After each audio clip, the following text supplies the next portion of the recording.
Ngayong lumalakas pa ang bagyong Jenny na sinamahan pa ng epekto ng habagat, mahalagang tayo'y laging handa.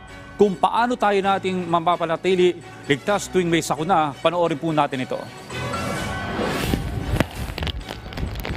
Tuwing may sama ng panahon, mahalagang maging handa para makaiwas sa anumang peligro.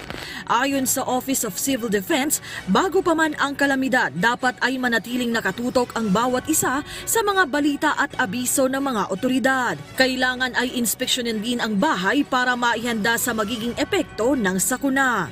Bukod dito, mainam ding maghanda ng go bag o emergency kit para isang bitbita na lang kung kinakailangang lumikas. Sa kasagsagan naman ng bagyo, manatiling kalmado at huwag nang lumabas kung hindi naman kinakailangan at patayin muna ang mga supply ng kuryente at tubig. Kasabay niyan, maghanda rin ng flashlight o emergency lamp at umiwas muna sa mga babasaging bintana.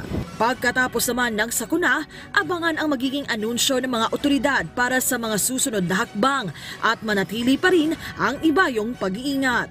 Melalas Moras para sa Bayan.